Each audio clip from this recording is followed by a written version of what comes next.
Have you ever wondered about the giants in Norse mythology? No, not just the big, lumbering brutes you see in movies. I'm talking about the Jötnar, a race far more complex, ancient, and crucial to the entire Norse cosmos than you might imagine.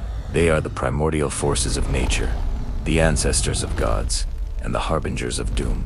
To understand the Vikings' world, you have to understand the giants. So, grab a horn of mead, get comfortable, and let's journey back to the very beginning, to a time of ice, fire, and the birth of the first being, before there was anything, before Midgard, before Asgard, before even the gods themselves. There was only a vast, empty void. Kolkeneng. To the north lay the icy realm of Niflheim, a land of endless frost and mist. To the south, the fiery kingdom of Muspelheim, burning with eternal flames. When the freezing winds of Niflheim met the scorching heat of Muspelheim in the middle of this void, the ice began to melt, and from these primordial drops of water, life stirred. The first being to emerge was not a god, but a giant Ymir. Ymir was immense, a colossal being from whom all giants, the Jotnar, would descend. As he slept, other giants were born from the sweat of his body.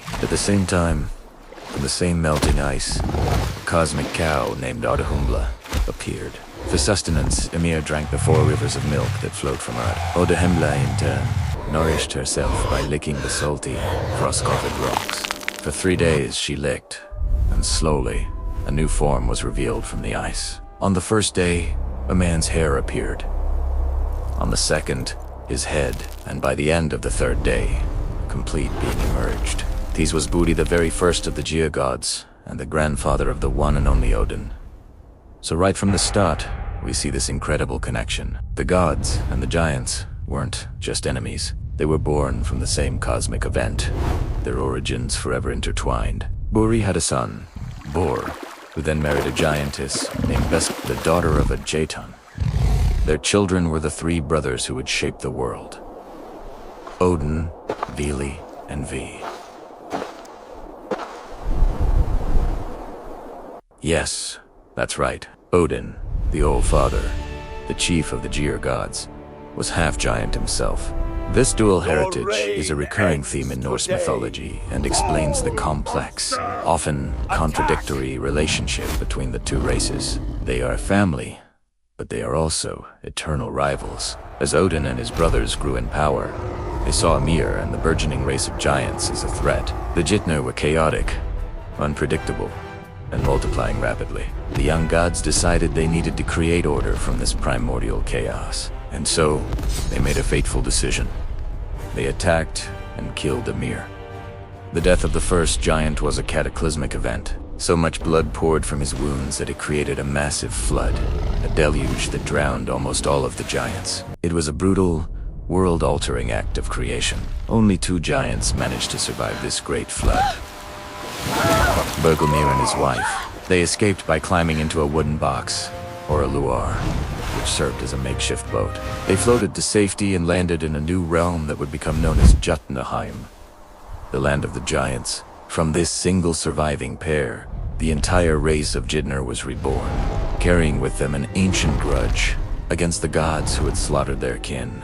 But what happened to Ymir's enormous body? Well, the gods weren't about to let it go to waste. In one of the most famous creation stories of all time, Odin, Vili, and Vi began to construct the world from Ymir's remains. His flesh became the earth and the soil. His unbroken bones were pushed up to form the mountains and the hills. His teeth and shattered bone fragments became the rocks and stones we see today. The vast ocean, the lakes, and the rivers were all formed from his blood and sweat.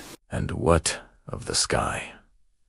The gods took his massive skull and raised it high above the earth to create the dome of the heavens. They placed his brain into the sky to form the clouds. To light this new world, they captured sparks flying from the fiery realm of Muspelheim and set them in the sky as the sun, the moon, and the stars. Finally, they used Ymir's eyebrows to build a fortified wall around the central part of the world, creating a safe space for humanity. This realm was called Midgard, the Middle Age, and so the world as the Norse people knew it was literally the body of a slain giant. Every mountain they climbed, Every sea they sailed was a constant reminder of this foundational act of violence in creation.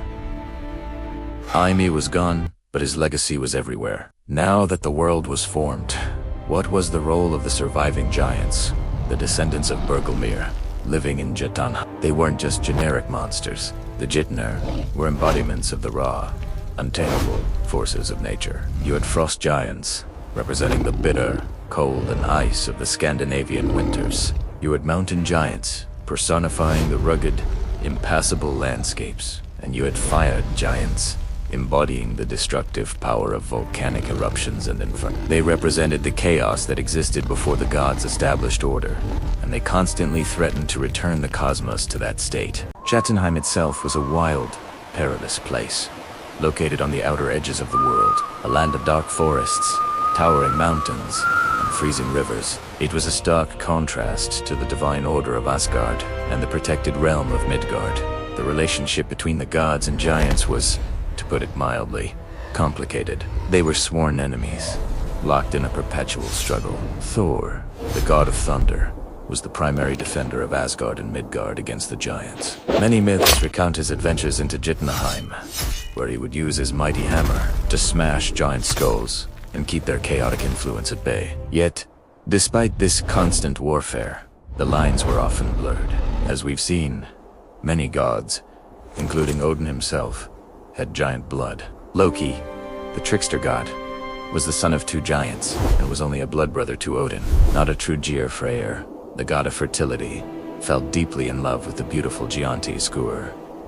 Even Thor, the greatest enemy of the giants, had a son Ragni with the giantess. These relationships showed that the connection was more than just simple animosity. The gods often sought out the giants for their ancient wisdom, their immense strength, and sometimes for love. The giants possessed a primordial knowledge that the gods themselves lacked, a wisdom rooted in the very fabric of the old world. This brings us to one of the most feared and significant figures in all of Norse mythology.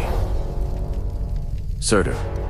Surtur is not just any giant. He is the lord of Muspelheim, the realm of fire. He is a fire giant who has been waiting since the beginning of time for one specific moment.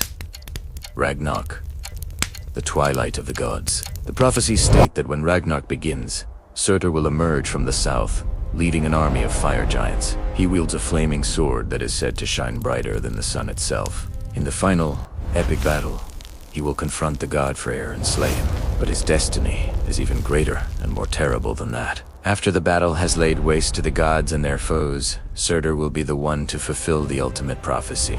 He will set the entire world ablaze with his fiery sword, burning the 9 realms to ash and cleansing the cosmos. The sea will boil, the land will sink, and the heavens will turn to smoke. It is a terrifying end, but in the Norse worldview, it is a necessary one.